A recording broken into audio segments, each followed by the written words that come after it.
Assalamualaikum warahmatullahi wabarakatuh.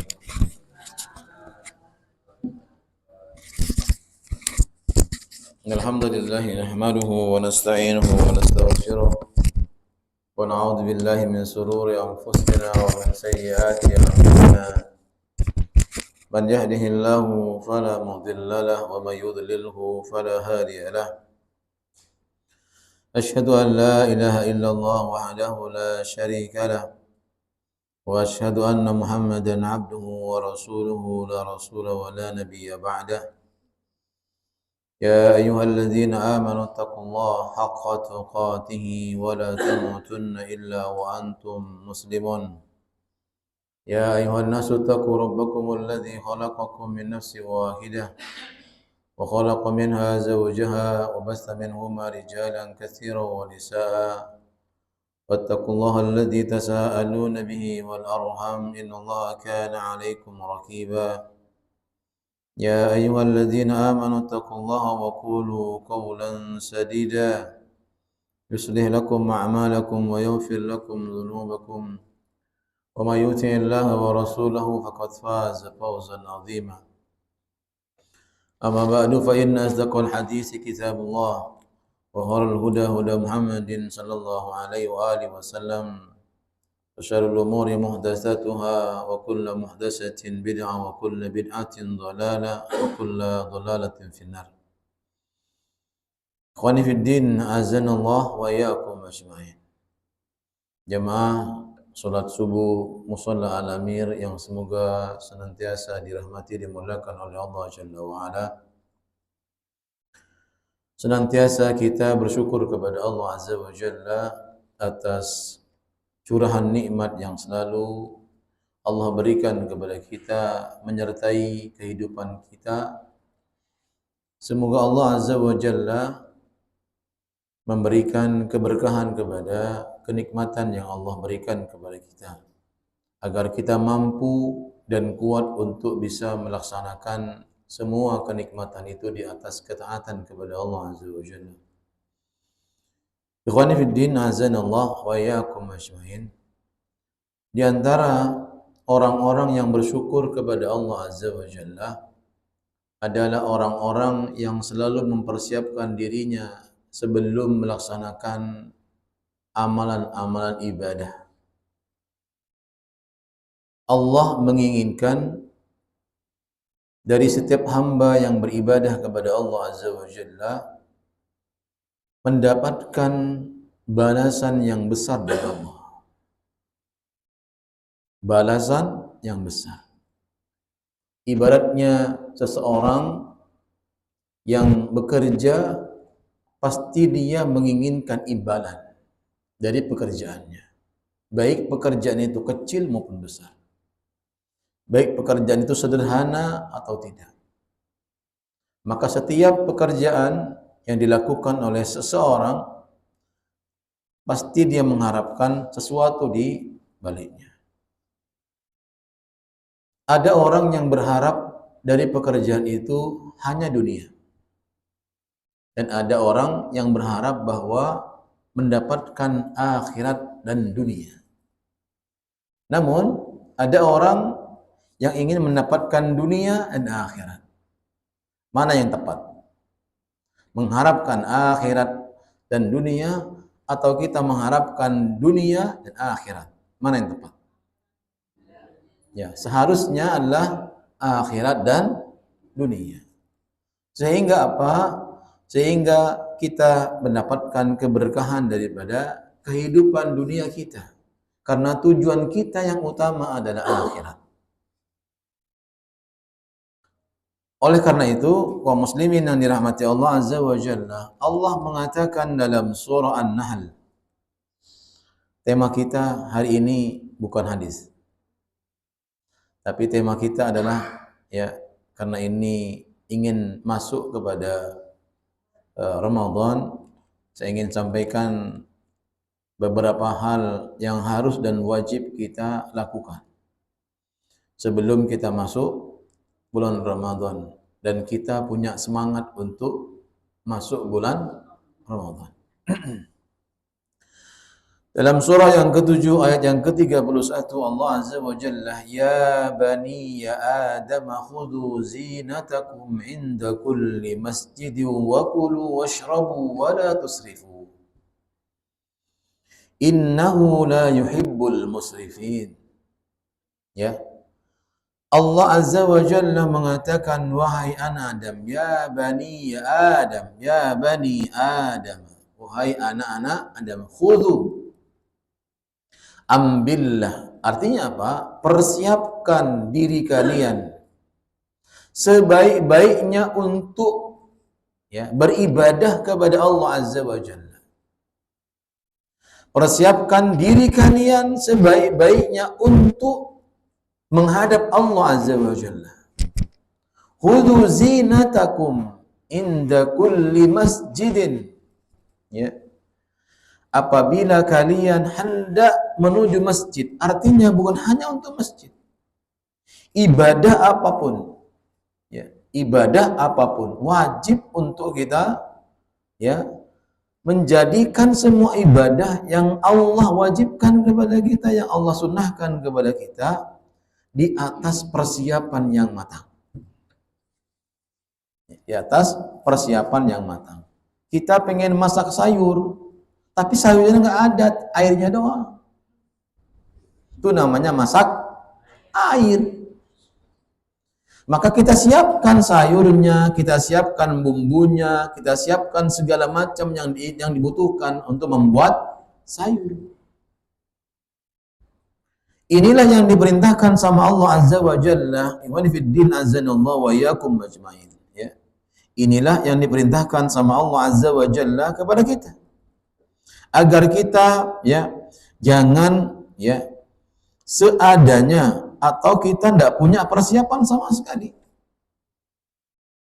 Ya, orang yang tidak punya persiapan dalam melakukan ibadah kepada Allah terutama, maka mereka tidak akan menghasilkan semaksimal mungkin ibadahnya. Ya. Kalau pernikahan aja butuh waktu yang lama persiapannya, masa untuk beribadah saja? Coba. Kebutuhan untuk pernikahan itu berapa bulan? Berapa bulan?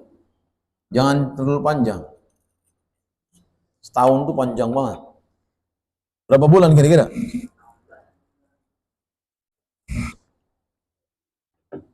6 bulan. Cukup 1 bulan? Benar cukup 1 bulan. Belum undangannya, belum persiapan gedungnya, belum cateringnya, belum tendanya. Kadang-kadang gedung itu ngantri, kita harus pesan dulu.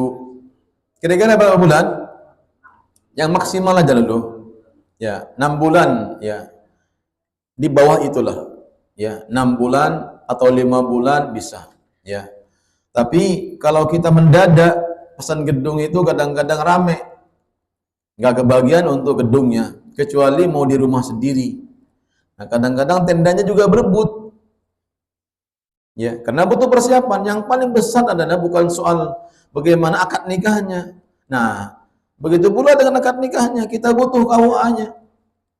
Ternyata KUA-nya padat sekali, maka kita mengundurkan waktu mencari yang lainnya.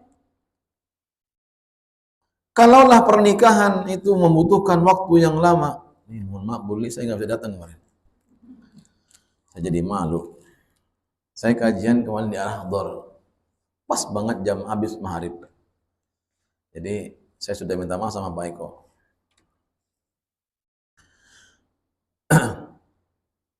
Saya nyuruh istri, anaknya yang gede nggak mau ngantar karena masih di kampus. Ya sudah, mau naik Grab saya nggak izinin. Khawatir sama anaknya berdua yang kecil malah nyasar. Jadi ini persiapan untuk Ramadan, perkara yang paling besar.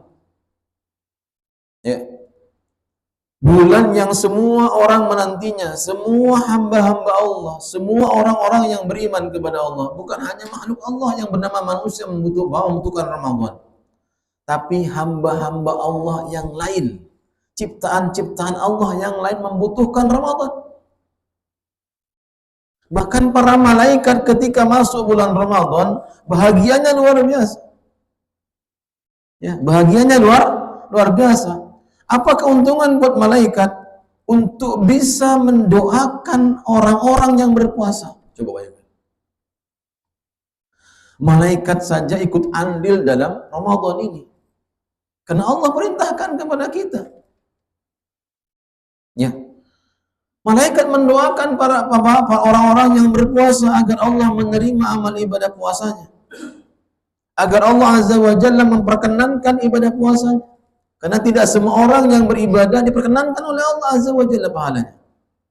Tidak semua orang yang beribadah saat itu diterima oleh Allah Azza wa Jalla. Ya. Sebagaimana kenyataan hidup kita, tidak semua pekerjaan kita diterima full oleh orang yang di atas kita. Begitu pula ibadah kepada Allah Azza wa Jalla. Maka butuh persiapan yang matang buat kita. Kalau para sahabat 6 bulan, ya kita minimal di bulan Rajab dan Sya'ban lah. Itu minimal Pak sudah. Sudah nggak ada batas lain lagi. Minimal kita 2 bulan ya Rajab dan Sya'ban. Kata beliau 2 bulan bisa itu pernikahan. Nah kita nih dikatakan sama Ibnu Rajab al-Hambali dan ulama-ulama yang lainnya.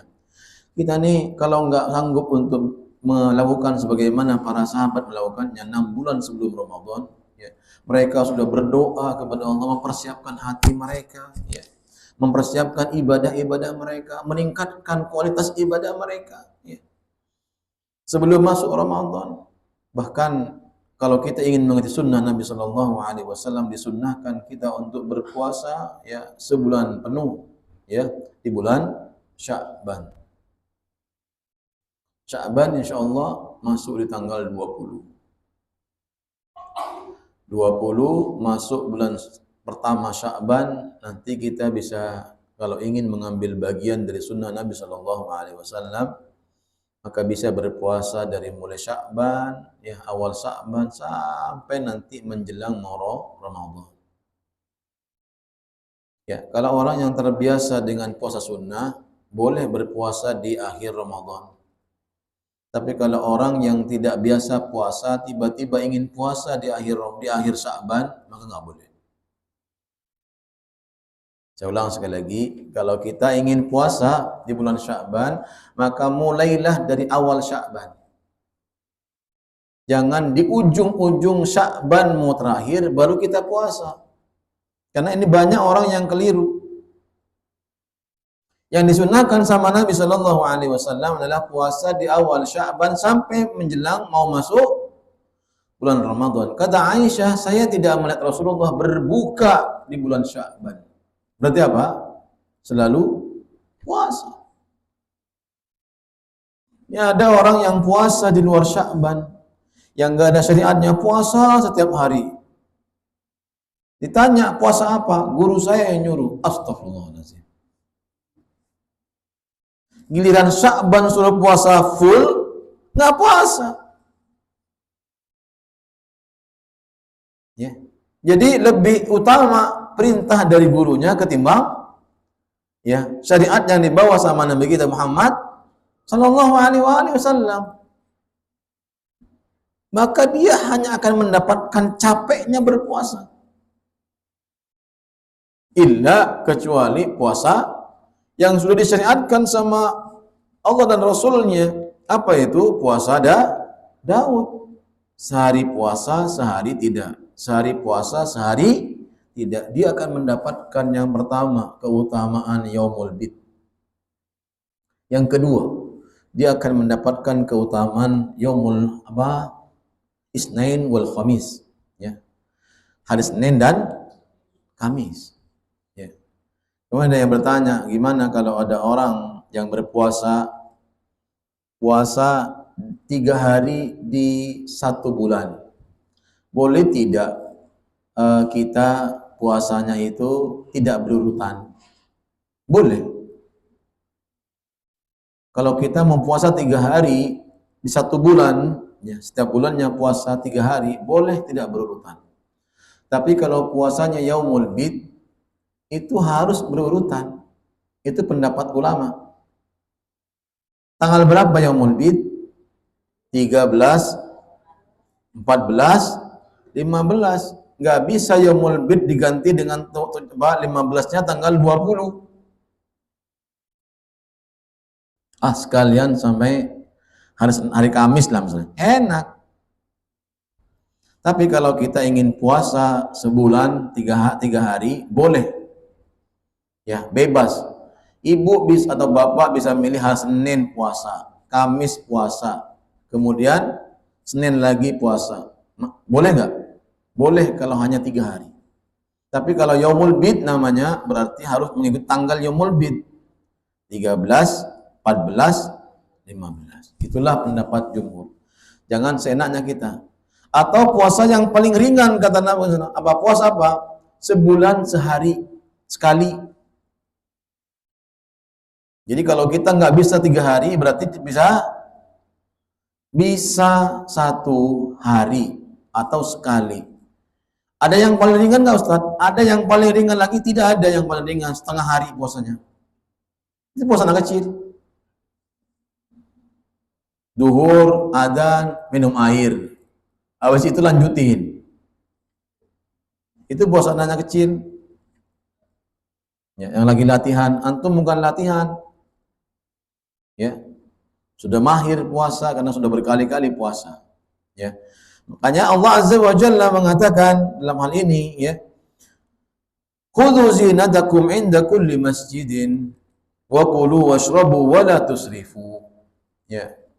Jangan kalian berlebih-lebihan dalam makan dan minum. Innahu la yuhibbul musrifin. Sesungguhnya Allah Azza wa Jalla tidak menyukai orang yang berlebih-lebihan. Boleh makan tapi berlebihan, ya, sampai kenyang, sampai nggak bisa berdiri, sampai napas susah. Itu dilarang sama Nabi. Ya, dilarang sama Nabi kita Muhammad sallallahu alaihi wasallam. Ikhwani fid din, azanallahu wa iyyakum ajmain. Apa tujuan Allah mensyariatkan Ramadan? Ini penting. Apa tujuan Allah mensyariatkan Ramadan kepada kita? Jadi kalau kita ingin melihat apakah saya sudah termasuk orang yang diterima amal ibadahnya, termasuk orang yang berhasil di bulan Ramadan, termasuk orang yang berhasil dalam sholatnya, indikator ini wajib dipenuhi. Karena tujuan Allah mensyariatkan ibadah bukan hanya bulan Ramadan, ya. Akan tetapi semua ibadah tujuannya yang pertama adalah agar kita menjadi orang yang bertakwa kepada Allah. Saya ulang sekali lagi, agar kita menjadi orang yang bertakwa kepada Allah. Coba lihat, semua kebajikan yang Allah syariatkan kepada kita, dari hal yang paling kecil sampai yang besar, tujuannya adalah agar kita menjadi orang yang bertakwa kepada Allah Azza wa Jalla. Makanya oleh karena itu Allah Azza wa Jalla mengatakan dalam Al-Quran, ya, tidak ada bekal yang paling baik, ya, dalam kehidupan ini untuk menjadi kita bahagia, menjadi kita orang yang beruntung di sisi Allah Azza wa Jalla, dunia dan akhirat, ya, dunia dan akhirat, kecuali kita menjadi orang yang bertakwa kepada Allah. Lihat firman Allah Azza wa Jalla, surah yang kedua ayat 197. Wa tazawwadu fa inna khairaz zadit taqwa wattaquni ya ulil albab. Ya, kita ambil potongan ayatnya, ini panjang sekali ayatnya.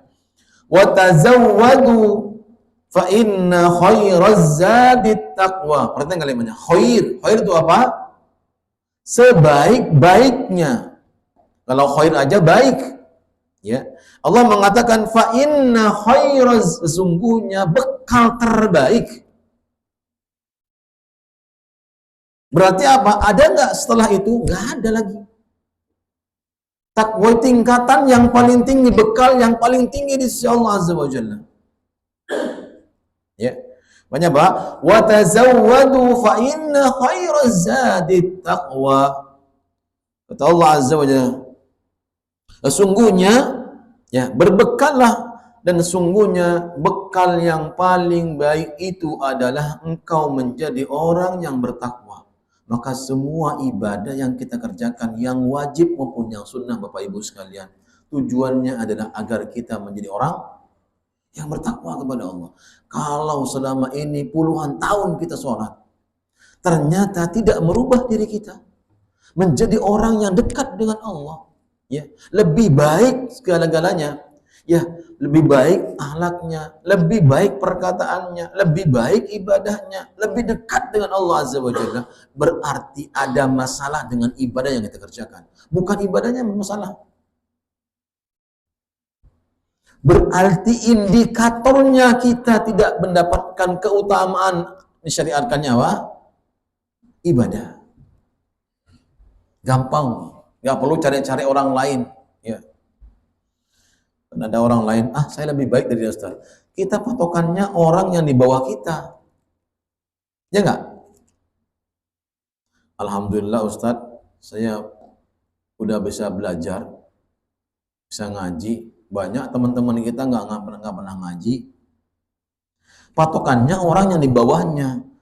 Patokannya levelnya di atasnya dong. Kalau ilmu itu di atas atau di bawah? Di atas. Dunia di bawah atau di atas? Di bawah. Kita dibalik. Ilmu di bawah, dunia di atas. Ya, gimana coba? Ini orang yang membalik. Kita patokan dunia itu di bawah supaya apa? Tidak muncul rasa sombong pada diri kita. Kita tidak rakus, tidak serakah. Punya orang pun diambil harta itu. Kalau akhirat, kalau ilmu, patokannya yang mana? Orang yang paling tinggi, para ulama. Kita sebanding tidak ilmunya sama para ulama? Ulama-ulama masa kini misalnya, Syekh Utsaimin misalnya, Syekh Saleh Fauzan, nggak sebanding. Apalagi dibandingkan dengan ulama hadis yang mengarang buku Al-Imam An-Nawawi, kitab hadis. Al-Imam Nawawi, nggak sebanding. Beliau kerja menjadi tukang jam hanya 2 jam tiap hari, selebihnya untuk beribadah dan belajar. Kita bekerja berapa jam? 8 jam. Istirahatnya berapa jam? Lebih lama daripada ibadahnya. Sholatnya cuma 10 menit. Jadi ibadah yang kita kerjakan tidak sebanding. Namun Allah Azza wa Jalla menginginkan, mengapa Allah mensyariatkan ibadah kepada kita? Agar kita melakukannya walaupun hanya sebentar kita mengerjakan ibadah kepada Allah, namun kualitas ibadah yang kita kerjakan wajib kita perhatikan. Kenapa, Pak? Karena kita menginginkan hasil daripada ibadah itu. Ya.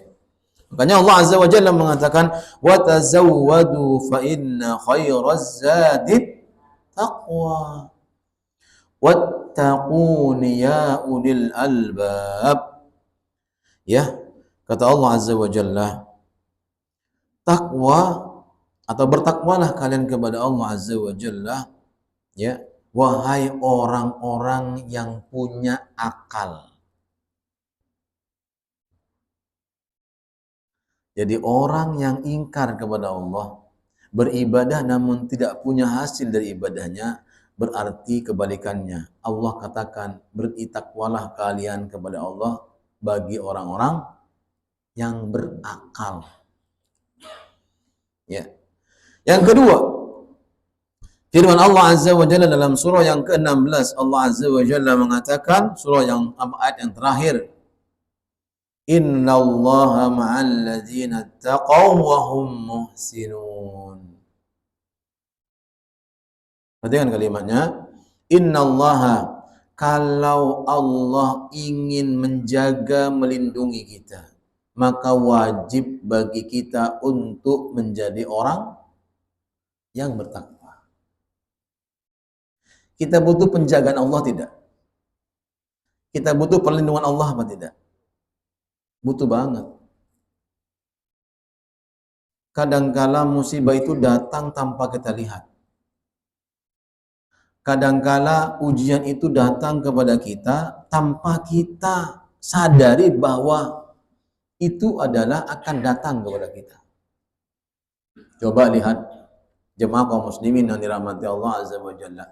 Siapa yang membayangkan teman-teman kita, saudara-saudara kita yang di Aceh, di Sumatera, di Padang akan mengalami nasib ya banjir bandang yang menimpa mereka, bahkan bukan hanya rumah mereka yang habis, namun jiwa mereka pun terenggut dengan banjir bandang.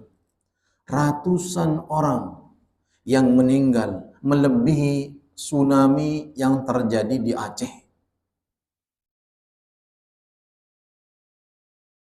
Ya, ratusan rumah hancur. Melebihi apa? Tsunami yang paling besar di Aceh. Makanya Pak, Masya Allah ya. Ini yang Allah katakan kepada kita. Makanya Allah katakan walladzina hum muhsinun. Setelah orang yang bertakwa, Allah katakan walladzina hum muhsinun. Karena orang bertakwa pasti dia baik. Kalau kita mengaku dirinya kita sudah dekat dengan Allah, tapi perbuatan kita, akhlak kita, perkataan kita tidak mencerminkan kebaikan, maka yakinkan pada diri kita, kita belum termasuk orang yang bertakwa. Kalau kata orang Jawa, takwa itu seperti orang nerimo aja lah. Ketentuan, ketetapan Allah, takdir Allah, dia terima, dia hanya beribadah, dia hanya mentaati Allah, itu aja takwa. Maka lihat jemaah kaum muslimin yang dirahmati Allah Azza wa Jalla dalam surah ya. Mengapa Allah Azza wa Jalla mensyariatkan puasa kepada kita? Surah yang kedua ayat 183. Ini surah yang sangat populer kalau bulan Ramadan. Surah yang viral kalau bulan Ramadan. Ya. Viral kan? Antum sering mendengar viral. Viral nih. Ya. Antum pengen diviralkan nggak? Ya. Biar viral. Viralnya di mana? Jangan hanya di mata manusia. Gimana caranya kita viral di mata Allah? Lihat Pak. Ya. Kita ini kadang-kadang ya orang yang tidak punya persiapan. Apa persiapannya Ustaz? Yang pertama adalah persiapkan hati kita.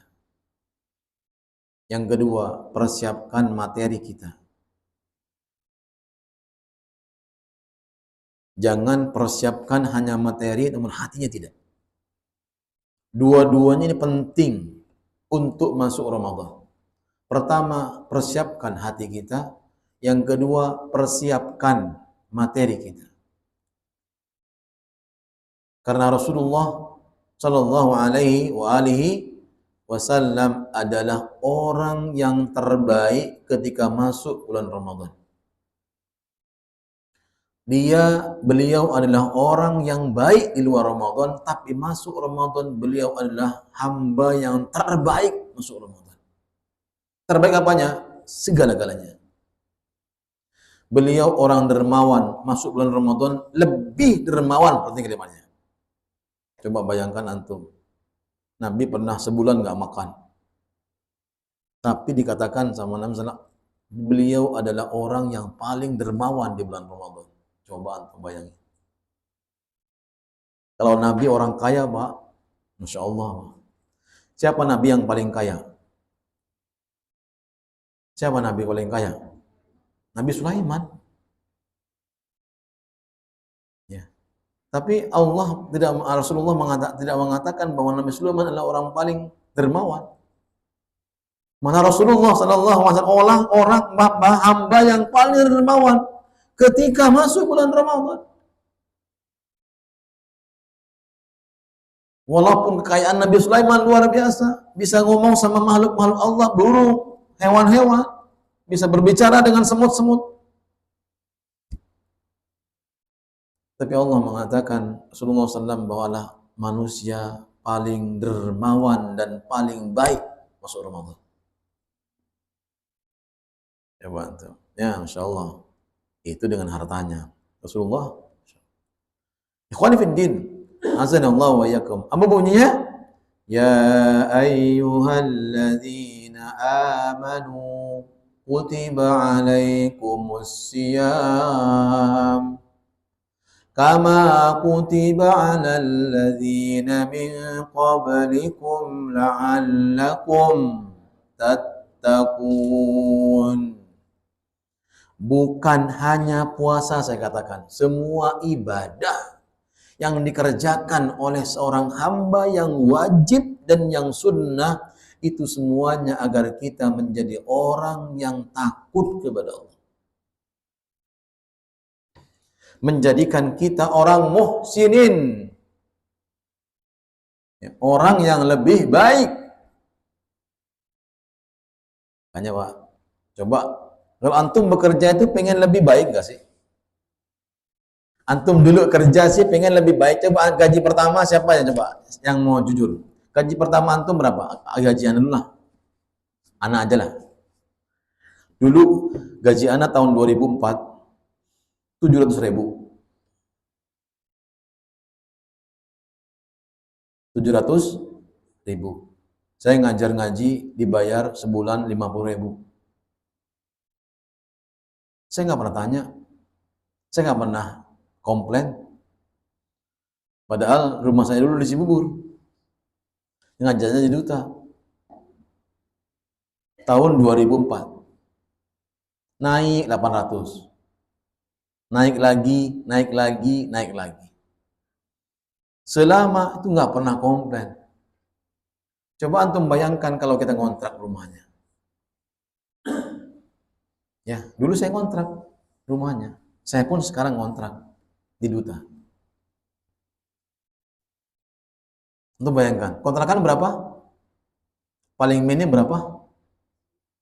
Udah yang udah kayak lapangan bola kontrakannya berapa?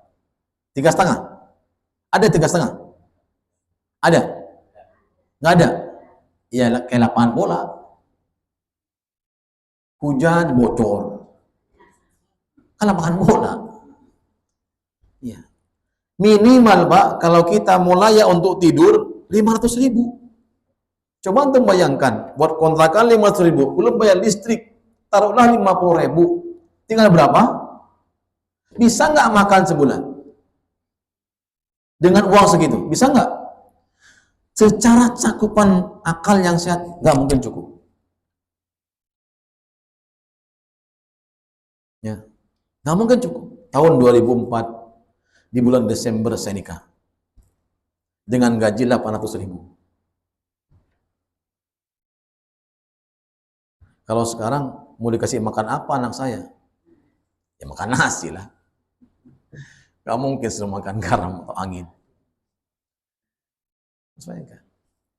Masya Allah. Perjalanan hidup. Ya Masya Allah. Inilah bukti seorang hamba yang apabila mensyukuri semua nikmat Allah, Allah berikan berkat. Bahkan saya bisa ngirim ibu saya setiap bulan. Dengan gaji yang segitu. Justru malah kita dapat uang banyak, nggak bisa ngasih ibu. Ada seseorang orang duta, dia cerita sama kita. Ustaz, semasa ibu masih ada Ustaz, saya belum bisa memberikan kebahagiaan sama beliau. Karena gaji saya masih belum cukup untuk memberikan kebahagiaan yang layak buat ibu saya. Lihat Pak, bagaimana seorang yang sudah berumur, beliau sudah umurnya kira-kira mau 70.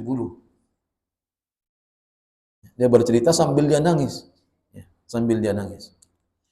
Saya sekarang diberikan Allah kemudahan mendapatkan rezeki yang lebih dan bisa insya Allah memberikan kebahagiaan dan bisa insya Allah bisa memberkatkan ibu haji dengan gaji saya. Namun ibu saya sudah nggak ada. Makanya kalau kita masih punya ibu, Dan kita punya kesempatan untuk memberikan kebahagiaan, berikan kebahagiaan itu. Inilah namanya apa? Hasil, Pak. Dari jerih payah kita.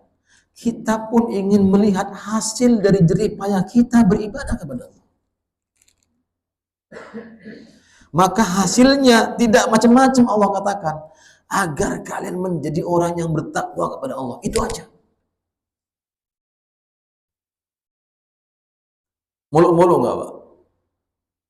Nah, coba lebih banyak mana permintaan perusahaan tempat kita kerja ketimbang permintaan Allah, harapan Allah kepada kita sebagai karyawan.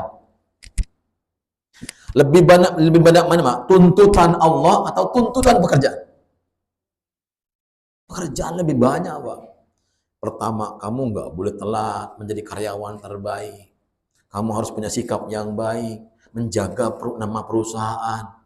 Ya kan, benar nggak? Menjaga nama perusahaan agar tidak tercemar dengan perbuatan kita. Yang kedua, kualitas kita harus ditingkatkan.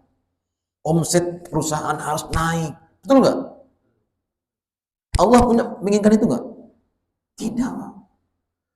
Allah hanya menginginkan kita menjadi orang yang berkualitas dalam beribadah kepada Allah. Kerja yang baik, beribadah yang baik. Allah yang balas semuanya. Allah ringan buat kita sebenarnya, ya. Apa yang Allah inginkan kepada kita, Allah syariatkan. Semuanya itu untuk kepentingan Allah tidak? Saya mau tanya, antum berbuat baik, loyalitasnya tinggi terhadap perusahaan, kira-kira untungnya buat antum doang atau untuk dua perusahaan? Perusahaan, tapi kita rela loh. Allah nggak punya hajat di situ. Allah tidak punya hajat kepentingan bagi hamba taat kepada Allah atau ingkar kepada Allah. Allah tidak punya kepentingan. Sekiranya orang-orang yang Allah ciptakan, manusia yang diciptakan, tidak beriman kepada Allah seluruhnya, Allah tidak akan, kekuasaan Allah, keagungan Allah, kemuliaan Allah tidak akan pernah berkurang sedikit pun.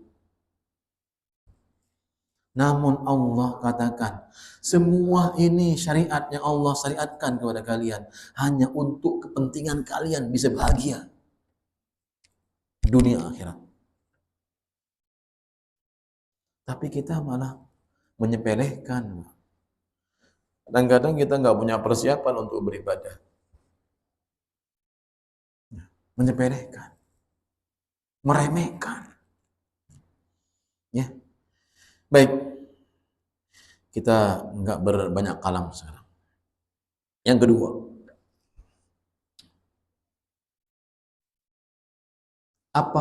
mengapa Allah syariatkan ibadah kepada kita?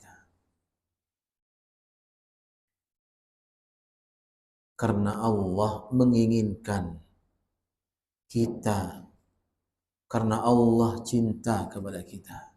Allah sayang sama hambanya. Karena setiap hamba yang Allah ciptakan sebaik-baik ciptaan. Coba, sebaik-baik ciptaan siapa? Manusia.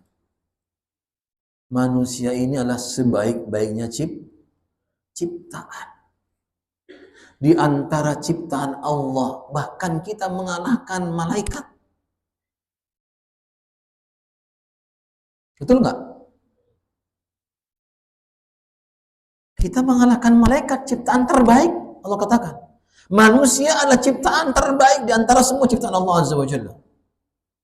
Namun kita tidak menjadi orang terbaik di sisi Allah. Allah paham bahwasanya hambanya manusia yang diciptakan oleh Allah sebagaimana dikatakan oleh malaikat zaluman jahula. Wahai Allah, mengapa kau ingin ciptakan manusia padahal manusia sifatnya apa? Zalum, zalim, jahula, bodoh. Tuh, malaikat protes sama Allah, tanya sama Allah. Apa kata Allah? Aku tuh lebih tahu dari ciptaanku. Malaikat menang langsung. Kicap malaikat.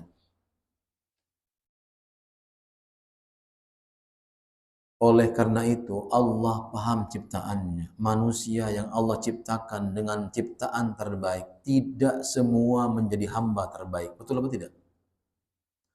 Maka Allah syariatkan ibadah agar orang yang terjerumus, yang tergelincir, tidak taat kepada Allah, dihapuskan dosa-dosanya oleh Allah.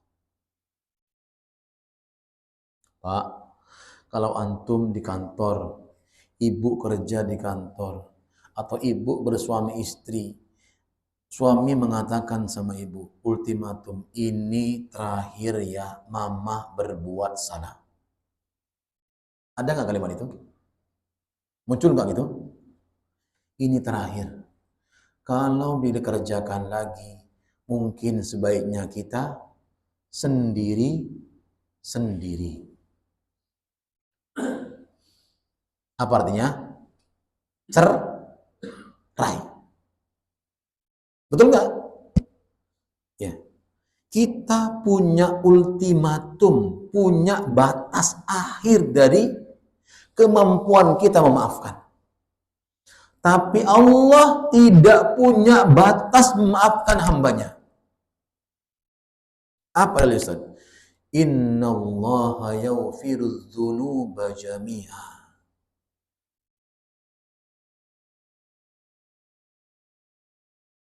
Dalam sebuah hadis Nabi mengatakan, ya ibna Adam, wahai anak Adam, lau ataitani bi qurabil ardi khataya, seandainya kau datang, atau ananas samai, dalam hadis lain ya, yang berikutnya, seandainya kau datang dengan sepenuh bumi dosa kepada Allah, asalkan kalian tidak menyekutukan Allah, maka dosamu aku akan datang kepadamu dengan sepenuh pengampunan. Sepenuh bumi pengampunan. Impas nggak? Impas. Itu Allah katakan. Allah itu maha pemaaf. Maka Allah selalu berikan kesempatan kepada kita. Semalam ada tamu datang. Masih anak muda. Dia kuliah sambil kerja. Dia terjerumus pinjol injodol, judi online dan pinjol, angkanya 500 juta. Saya bilang, kamu belikan rumah di Duta, sudah dapat rumah.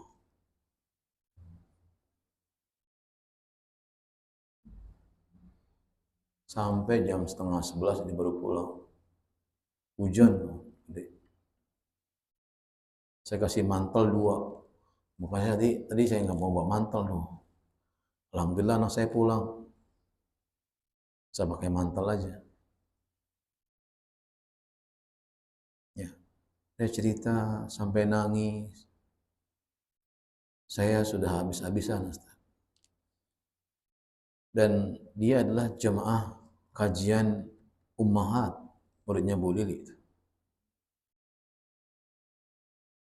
Ya, di sini Jumat. Ternyata Pak, Masya Allah, Allah itu ketika menguji hambanya dengan anaknya, karena Allah menginginkan kita terbebas dari dosa. Ini musibah, apalagi kebaikan. Lihat, kata Nabi SAW dalam sebuah hadis yang sahih, ma yazalul bala bil mu'min wal mu'minah, ya, fi nafsihi wa waladihi wa malihi hatta yalqa Allahu wa ma alaihi khati'ah. Tidaklah suatu ujian atau musibah menimpa seorang hamba yang beriman, baik laki-laki maupun perempuan, yang menimpa dirinya, fi nafsihi wa waladihi, anak-anaknya, wa malihi, cuannya. Tahu cuannya kan? Fulus, hartanya. Hatta yalqallah, sampai dia ketemu kepada Allah. Artinya ketemu apa? Mati. Meninggal. kecuali Allah menginginkan dari ujian itu Allah hapuskan semua dosanya. Saya mau tanya sama antum. Kita memilih diberikan ujian atau kita milih memperbanyak ibadah kepada Allah agar Allah mengampuni dosa kita? Hah? Memperbanyak ibadah, tapi kenyataannya, oh. Maka dari ini, ya, di mimbar yang mulia ini, di hari ini, di pagi ini, ingatlah bahwasanya Allah itu sangat cinta kepada hambanya. Kalau kita diberikan kesempatan bisa ketemu sama Ramadan ini, itu bukti cinta Allah yang sangat dalam terhadap hambanya. Kenapa? Karena dosa kita masih sangat banyak.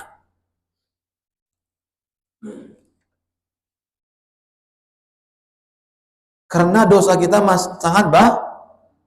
Coba hadis Nabi Shallallahu Alaihi Wasallam tentang ibadah. Ya, lihat ini. Saya sebelum Mas Nabila firman Allah dulu dalam surah yang ke-6 ayat yang ke-17. 6 itu surat apa boleh? Ayat 4, maaf 4. Suratnya siapa boleh? Ya, cewek. Nisa. Ayat 17. Allah mengatakan berfirman innamat taubatu li'alallah innamat taubatu 'alallahi lilladzina ya'maluna as-su'.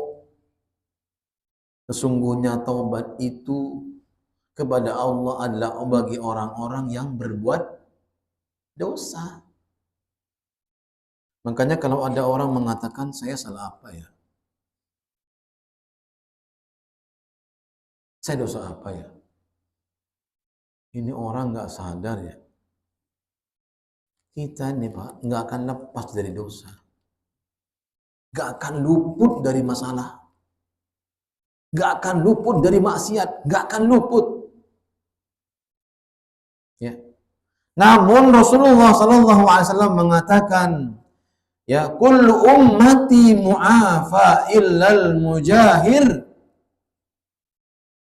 Setiap umatku, kata Nabi Sallallahu Alaihi Wasallam, dimaafkan dosa-dosanya oleh Allah Azza wa Jalla, kecuali orang yang nantangin Allah. Saya berdosa aja nggak apa-apa. Semalam saya mabuk, semalam saya nyabu.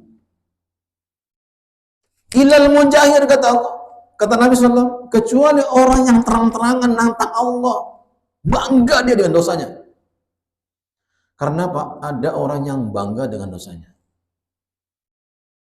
Siapa mereka? Orang yang suka ngomel-ngomel di hadapan orang. Dia bangga tuh. Padahal dia telah menjerumuskan ke lumpur apa? Lumpur apa? Lumpur yang paling keruh. Coba, kalau kita ngomel-ngomel depan orang, marah-marah depan orang, kira-kira itu kita itu terhormat atau tercela? Tercela. Kita menghinakan dirinya kita, sesungguhnya, betul nggak? Ini orang itu nggak sadar kali ya itu. Nah, emang nggak sadar, lagi separoh, makanya dia marah-marah. Gak sadar dirinya telah menjatuhkan diri sendiri ke lumpur. Masya Allah. Padahal orang pengen bangkit dari lumpur. Dia malah sendiri yang ini. Makanya ibu kalau orang marah dengerin aja. Udah selesai bu. Makasih ya. Assalamualaikum. Ya, makanya Nabi begitu Pak. Dengerin sama Nabi. Selesai. Saya pulang. Jangan dijabanin. Kita kan kebanyakan mancing. Tahu mancing kan? Udah tahu emosi, kita tambah malah bikin pancingan, umpannya. Ya tambah SS ya. Ya, lebih Pak. Coba kita diam aja. Maaf ya Pak, maaf ya Bu. Selesai Pak. Maaf doang. Pokoknya saya katakan kalau orang marah Pak, pasti nggak ada benernya. Tapi kalau kita kemudian pancing dia, kasih umpan dia, dengan kita melawan dia atau bantah dia, itu emosinya akan tambah. Maka biar dia juga masih emosi, tetap minta maaf. Maaf ya Pak, maaf ya Bu. Nah, kalimat maaf itulah yang bisa meredakan emosinya. Semarah apapun orang itu. Jadi, makanya saya katakan, orang emosi itu gak akan pernah ada benernya. Salah terus. Allah mengatakan, lilladzina ya'maluna su'a. Orang yang bertobat itu adalah orang yang sadar bahwa dirinya berdosa. Kalau orang merasa dirinya selalu benar, Pak, saya salah apa? Itu orang merasa benar terus. Ada nggak suami begitu? Ada nggak istri begitu? Memang saya salah apa, Pak? Tuh, nanya lagi. Tinggal kalimat simpel doang diucapkan sama kita. Maaf ya Pak, Ibu banyak salah sama Bapak. Sama Bapak juga. Maaf ya Bu, Bapak banyak salah sama Ibu. Reda nggak? Nanya, memang saya salah apa Pak? Tambah emosi. Itu namanya apa? Umpan. Kenapa? Karena kita merasa benar terus. Makanya kata Allah, orang yang bisa bertobat kepada Allah, orang yang merasa dirinya penuh dengan dosa, itu baru dia bersimpuh. Maka bocah tadi semalam itu, sudah puncaknya, harta ibunya habis, bapaknya habis, sudah nggak bisa bayar lagi, ya sudah, baru dia bersujud. Tapi pengaruh setan dalam dirinya, di pikirannya itu nggak semudah balikin tangan, Pak. Maka saya bilang, orang diangkat dari lumpur kebiasaan habitnya yang salah, itu tidak semudah balik tangan. Tapi ya, orang yang berbuat baik dihancurkan dalam sejam, itu bisa. Tapi orang yang berbuat salah, terbiasa habitnya dengan salah, suruh berubah langsung berubah, nggak akan bisa. Menurut kita. Tapi itu kenyataan. Kenapa? Karena butuh taubat yang nasuha. Ya. Bijahalatin kata Allah, karena kebodohannya. Dia salah tapi karena apa? Ketidaktahuannya. Kita ini salah karena sudah paham atau belum? Saya mau tanya sama Bapak, jujur dulu. Ibu, Bapak bersalah itu selama ini sudah paham atau tidak paham? Gak jujur kan? Kita ini bukan gak paham, Pak, sudah paham. Namun tetap dikerjakan. Contoh, orang terlambat datang ke masjid itu tidak bagus. Coba gajinya terlambat. Protes nggak? Protes. Dianggapnya biasa. Akhirnya apa? Menjadi habit dia untuk terlambat terus begitu sampai akhir hidupnya. Karena dia tidak merasa bersalah. Ya, ini masalahnya. Makanya Nabi SAW bersabda dalam sebuah hadisnya yang sering kita dengarkan ceramah-ceramah di Ramadan. Apa itu? Man shoma Ramadhana imanan wahtisaban. Ujungnya ufira lahu ma taqaddama min dambi. Puasanya aja kalau bener baik puasanya, ya matanya dijaga, telinganya dijaga, mulutnya dijaga, puasa juga. Nggak suka nyela orang, nggak suka jelalatan, nggak suka dengar-dengar yang dilarang sama Allah. Dijaga dalam puasa, maka Allah akan ampuni semua dosa-dosanya Yang kapan? Telah lalu. Itu baru puasanya. Hadis yang kedua, man qama ramadhana imanan wahtisaban. Ujungnya apa? Ghufira lahu ma taqaddama min dhanbi. Ternyata qiyamnya, tarawihnya, salat yang wajibnya, sunnahnya, Masya Allah, kalau dikerjakan dengan baik, ya, Masya Allah, akan diampuni dosa-dosa kita yang lalu. Coba barangkali puasa iya, sholat iya, tarawih nggak pernah telat, tarawih selalu di masjid. Makanya mulai sekarang, Pak, habis buka jangan pulang lagi, di rumah nggak ngapa-ngapain, di masjid sambil nunggu sholat isya dan tarawih baru pulang. Keutamaannya lebih besar insya Allah ketimbang nunggu di rumah. Bisa zikir, duduknya kita sama dengan sholatnya. Jadi kita duduk di masjid itu duduknya sama dengan dia qiyamnya, dia hitungannya sholat. Pahalanya insya Allah. Itu duduknya, belum bacaan Qur'annya, belum zikirnya. Berarti apa? Keutamaannya besar. Ini orang cerdas. Yang lebih dahsyat, Allah itu menyiapkan di A10 terakhir. Man qama lailatal qadri imanan wahtisaban ghufira lahu ma taqaddama min dhanbi. Orang yang berjuang 10 akhir Ramadan mendapatkan malam Lailatul Qadar ibadahnya, maka Allah akan ampuni seluruh dosa-dosanya yang telah lalu. Dan nilai ibadahnya lebih baik dari 1000 bulan.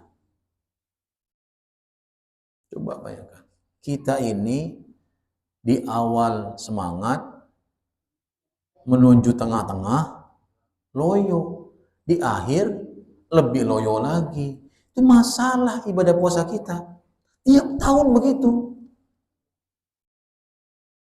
Tiap tahun begitu enggak? Seharusnya Nabi mengajarkan kepada kita, ya, beliau semangat masuk Ramadan. 10 pertama, 10 kedua. Ketika mau masuk 10 terakhir, beliau lebih semangat. Kalau orang diumpamakan mobil, Pak, baru gigi 4, ada gigi 6, 5, masuk gigi 6. Atau masuk gigi 5 atau 6. Kecepatannya tambah. Kita enggak, turun gigi 1. Masuk 10 terakhir, ingin mendapatkan malam yang terbaik, hanya ada di 10 terakhir. Kita malah Masya Allah, semangatnya belanja baju. Saya bukan ngajarin ya, tapi nyuruh. Belanja baju itu sebelum puasa kan bisa. Pakainya mau lebaran. Kita ini habitnya terbiasa, budayanya sudah 10 terakhir yang rame apa? Pasar. Dari mulai sendal sampai baju itu penuh. Bahkan ngantri-ngantri bayarnya. Jangan di mall dah. Di pinggir jalan tukang sendal yang biasanya nggak rame. Itu menjelang 2-3 hari sebelum lebaran. Masya Allah. Nggak akan kebagian tempat. Tarawih enggak. Zuhurnya lewat. Gara-gara apa? Cari sendal. Buat diinjek doang. Coba bayangin. Pak, semahal apapun sendal antum, tetap di tanah. Mau harganya 1 juta, 2 juta, 5 juta bahkan. Belum pernah saya lihat orang pakai sendal di kepala. Gila. Tetap di tanah, Pak. Tetap semahal apapun. Betul nggak? Ya, peci walaupun murah 10.000 di kepala. Ya nggak? Betul nggak? Lebih mahal mana peci antum sama sendal? Ah, Allah siapa? Sepatu antum, sandal antum lebih mahal. 300, 200. Peci, 10.000. Itu masalah, Pak. Jadi tetap akan menjadi di bawah dia. Nggak pernah protes, tetap di bawah. Walaupun mehong. Ya, makanya, Pak, kualitas ibadah kita tingkatkan kepada Allah. Ya, yang ketiga, Allah syariatkan ibadah kepada kita, terutama bulan Ramadan, agar kita terbiasa habit kita dengan ibadah. Agar kita terbiasa dengan ibadah. Maka kata Pak Imam Qatadah, beliau mengatakan, orang yang suka menunda kebaikan, laksana seperti pohon. Ya, seperti pohon. Kalau dia baru tumbuh, mudah untuk dicabut. Udah bunyi kan? Kalau dia semakin lama, coba pohon ceri, Pak. Pohon ceri tumbuh di apa namanya? Konblok kita. Itu kalau masih peyek, gampang kan nyambutnya? Tek, gampang kan?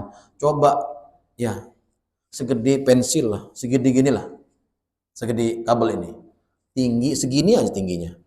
Bapak, kita nyambut pakai 2 tangan, tenaga lagi. Nggak tercabut. Maka beliau mengatakan, itulah perumpamaan orang yang suka menunda-nunda kebaikan. Dia sudah terbiasa dengan habit dosanya, susah meninggalkan dosanya itu. Maka biasakan dengan hal yang baik. Allah ingin kita terbiasa dengan habit ibadah. Yang terakhir, karena sudah bunyi. Ya. Apa kata Allah? Apa kata Nabi SAW? Allah mensyariatkan ibadah kepada hambanya. Karena Allah menyiapkan pahala yang besar di bulan Ramadan. Saya mau tanya, bulan mana yang lebih baik dari Ramadan? Bulan mana yang Allah lipat gandakan pahalanya? Hanya puasa. Makanya momentum terbaik untuk kita meraih pahala yang banyak. Kapan? Coba kalau kita, saya bilang materi kita disiapkan dong sebelum masuk Ramadan. Apa? Minimal kita menyumbangkan ke masjid 2 kardus 3 kilo, 3 kilo kurma sukari. Harganya taruhlah pego 150.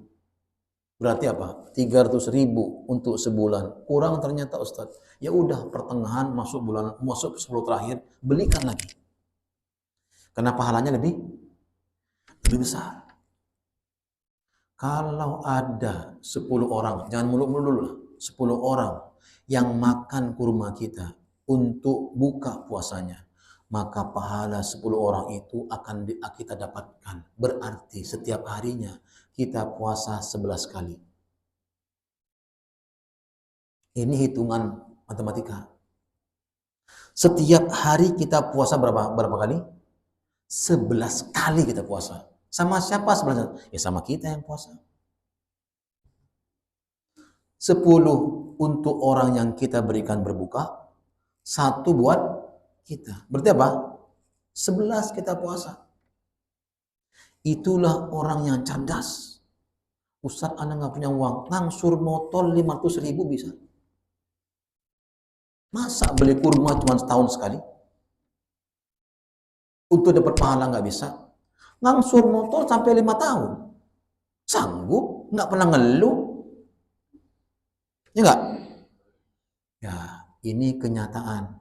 Ya, ini bukti keimanan seseorang dipertaruhkan di bulan Ramadan.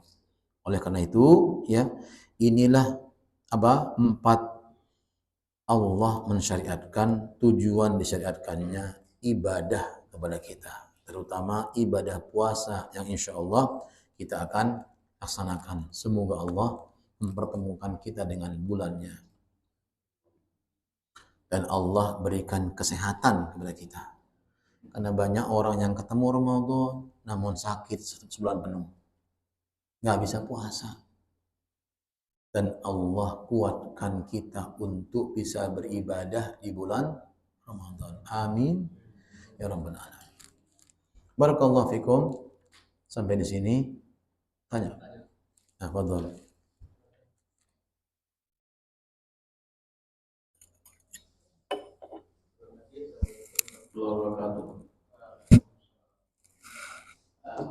Pertanyaannya, sering kita mendengar yang katanya hadis, apakah itu hadis benar, hadis sahih atau dhaif, yang mengatakan siapa yang, ini artinya, siapa yang bergembira dengan datangnya bulan suci Ramadan, Allah haramkan neraka. Nah, ini dhaif atau benar atau sahih? Baik. Ya, kemudian yang menyampaikannya itu terkena dosa nggak kalau memang itu hadis dhaif tapi dia katakan juga? Baik. Nah, itu yang pertama. Yang kedua, siapa berpuasa satu hari kemudian tarawih akan menghapuskan sekian orang dan seterusnya meningkat sampai akhir. Demikian juga diungkapkan oleh pendai. Ya, pertanyaannya tadi, apakah sahih apa dhaif? Kemudian kalau dia mengatakan hadis padahal bukan hadis dari Nabi, itu yang menyampaikan terkena dosa enggak? Dan bagaimana dengan yang juga yang menerimanya atau benar? Baik. Meyakininya. Terima kasih. Assalamualaikum barakallahu fikum. Semoga Allah memberkahi antum dan kita semuanya. Pertanyaan pertama, tentang orang yang berbahagia dengan Ramadan, datangnya beribadah. Jangan Ramadan saja. Antum nunggu waktu sholat dengan sholat lainnya. Mukaffaratun. Ya, orang yang nunggu dari sholat yang satu dengan sholat lainnya, atau apa? Ramadan Jumat ke Jumat, Ramadan ke Ramadan. Mukaffarat dulu. Itu menghapuskan dosa-dosa. Kalau terhapus dosanya kira-kira masuk mana? Kalau dosa kita dihapuskan sama Allah masuk mana? Surga lah jaminannya. Makanya Allah inginkan dari semua apa yang menimpa kita diampunkan dosa kita oleh Allah Azza wa Jalla. Itulah orang yang berbahagia. Makanya Allah Azza wa Jalla dan Rasulnya menyambut, memberikan pahala bagi orang yang berbahagia, beribadah kepada Allah. Itu hadisnya benar. Hadis yang pertama benar, yang kedua salah. Jadi gimana bahagia kita? Pak, antum kedatangan tamu, anak antum yang sudah lama nggak ketemu. Taruhlah misalnya 5 tahun dia kuliah nggak pulang-pulang. Kira-kira kita sambut atau kita sambit? Disambut. Kita siapkan makanan. Itu namanya apa? Orang berbahagia kedatangan orang yang kita cintai. Pahala nggak? Iya, sama dengan orang tamu datang ke rumah kita. Kita sambut dengan baik. Kita siapkan makanan. Pahala apa tidak? Ini tamu mau datang. Minumannya nggak ada. Ini dilarang sama Nabi. Begitu gila kita menyambut datangnya ibadah. Bukan hanya Ramadan. Itu bisa menggugurkan dosa-dosa kita. Dari ibadah yang satu ke ibadah yang lain.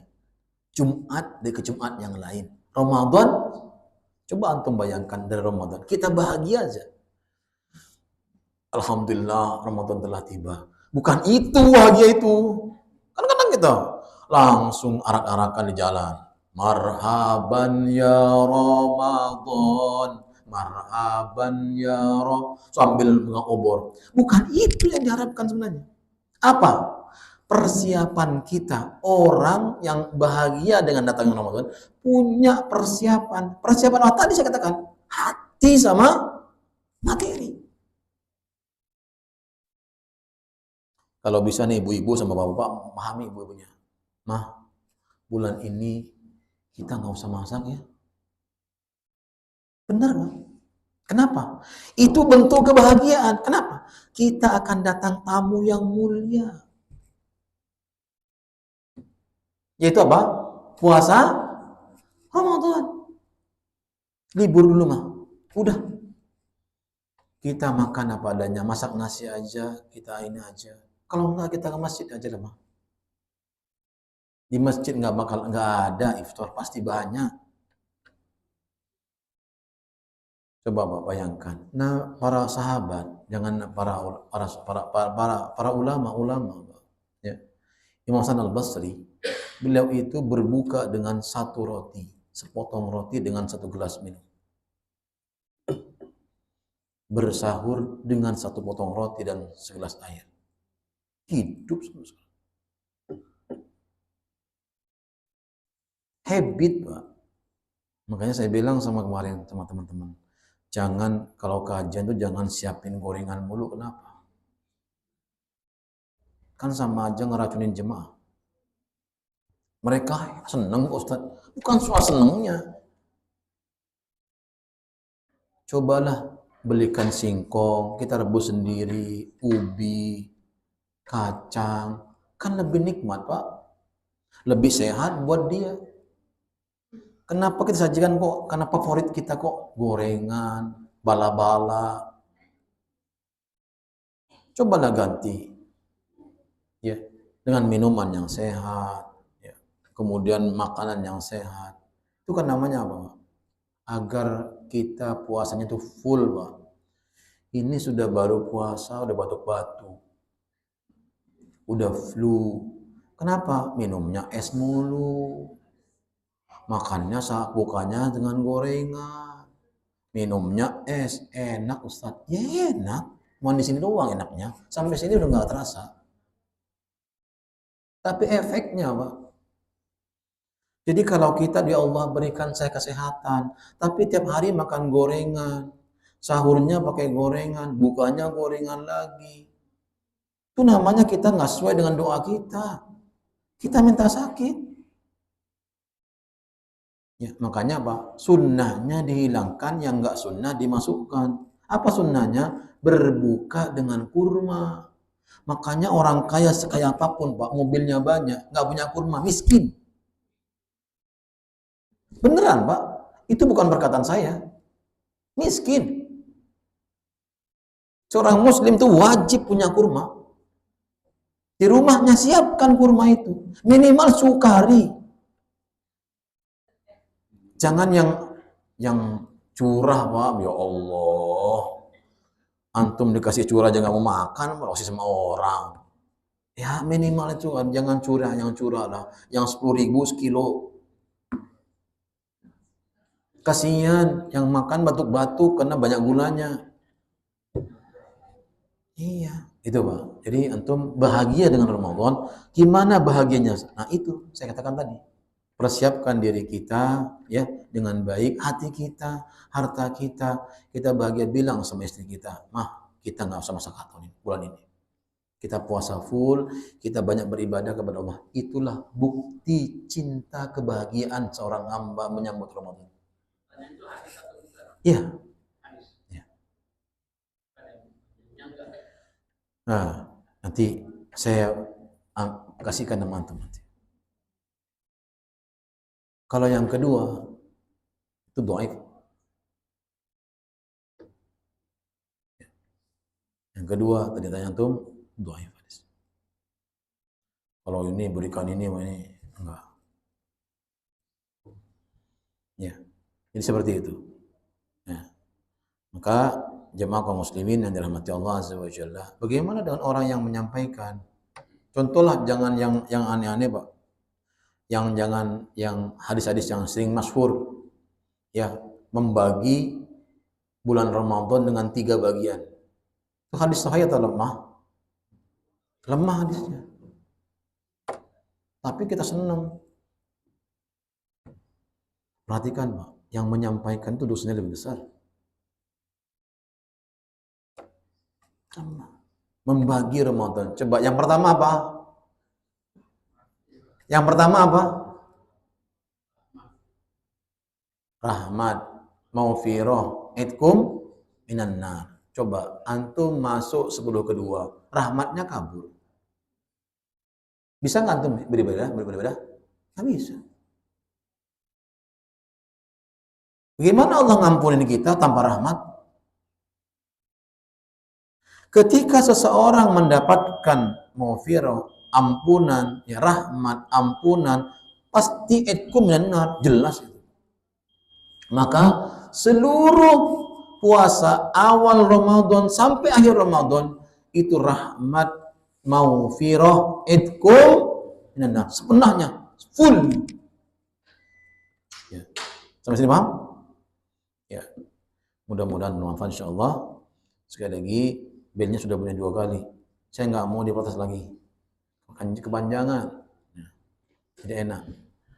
Jadi itulah Pak, mudah-mudahan kita ini berbahagia. Buktikan bahagia kita. Dengan cara apa? Persiapkan matang-matang hati kita terutama.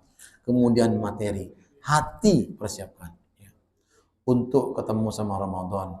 Caranya gimana? Perbanyak mulai sekarang di bulan Rajab dan Sya'ban ibadah. Tingkatkan amal-amal ibadah kita dari mulai ngajinya, sholatnya dan lain sebagainya. Tingkatkan, sedekahnya tingkatkan, Pak. Karena kita akan lebih dermawan nanti di bulan Ramadan. Barakallahu fikum. Mohon maaf ibu-ibu kalau tanya nanti di ini aja, di Japri aja dah. Kita tutup dengan doa mati. Subhanallah bihamdik. Asyhadu an la ilaha illa anta astaghfiruka wa atubu ilaik. Assalamualaikum warahmatullahi wabarakatuh.